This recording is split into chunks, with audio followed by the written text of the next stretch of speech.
All right. Good morning and welcome to 5 Minutes More with Pastor. It is 8:31 a.m. on Friday, July 10th. Um, it is an overcast Friday morning. Painters are already here. They're almost done. Basically, I think they just said to paint our door. The only thing that stinks about that though is that the door they have to keep opening and closing it. They tape around it and do a bunch of different things. Um, so they're working on that, but that's all right. Up and ready to go this morning. You know, something I never thought I'd really care much about, but I'm sure some of you have probably noticed over the last couple of months that when my hair grows out like it is, it gets wavy, even almost curly, a little bit. The problem is there's some when it does that, there's some curls like they just do their own thing. You can't control it. Like that guy right there. I've tried all morning to try to get him to. Oh, look at that. Now he knew I was talking about him, so he listened to me. But I've been trying all morning to get him to sit down, and he didn't want to. And I guess that's all it took. He knew other people were watching, so very good. Problem taken care of. No issues. Um.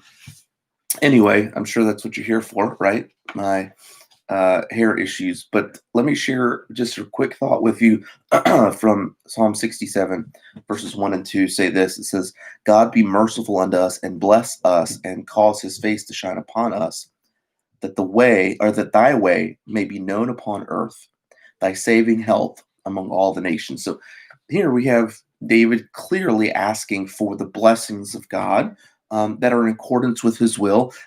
David desires to to have something from the Lord that is a blessing. But God desires for us to use our lives. He desires to bless us so that we can be a witness to who He is to other people. Um, David, as a king, understood when he made a request. He says, "God be merciful and unto us and bless us, and cause Thy face to shine upon us." David understood himself as a king that thought, the face of a king shining upon you or smiling upon you, understood that if the king smiled at you, that the request you brought was going to be answered. Um, but notice what he says in verse 2. He says, and this is the reason why, or this is what I'm wanting to happen with the blessing. He says, that thy way may be known upon the earth. David didn't say, God, I want you to bless me so that I can be comfortable. God, I want you to bless me so that I don't have to work hard to make a living anymore. God, he didn't say, God, I want you to bless me so that I can be successful or that I can be the envy of the world. Um, David didn't even say, God, bless me so that I can bless others. Now, we should do that. As God blesses us, we should have a desire to be a blessing or help to other people. But that was not the prime reason for the request. The prime reason in verse 2 was that thy way may be known upon the earth, thy saving health among all nations. You know what? God's primary reason for blessing us isn't just well beyond his just innate goodness and love.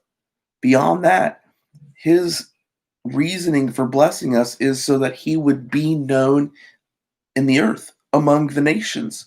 Um, and so it's important for us to understand that when we exhibit goodness and mercy and love, somebody in the world is watching and they see us and they take note of our lives. It was funny. Just this past week, we sang "God Bless America," and after the service, Terry Cross told me that, and I didn't realize it, that the song had been written by Irving Berlin. And I just read a story this week about another song that was written by Irving Berlin. Irving Berlin tells the story of a time where he was restless and laying in bed and just couldn't fall asleep and it was getting late into the night. And his wife told him, he said, "Hey, I have an idea for you." She said, "Rather than counting sheep, why don't you count your blessings?" And that's exactly what Irving Berlin did. He started to count his blessings, and as soon as he started to do that, he said, this idea hit me, and I got up at once, he said, and I wrote Count Your Blessings. Lyrics and music, he said, came to me almost without effort. He said at about 4 a.m., he said, I went back to bed, but I still couldn't sleep. But this time it wasn't because of insomnia. It was because the blessings of God and that song kept rolling in his mind. Count your blessings. And I encourage you that this morning, today, count your blessings, think about your blessings, and then share your blessings with other people so that other people in the world may know about our God. And may we be a witness to him because of his goodness to us. Hope you have a great day, and we'll talk to you later.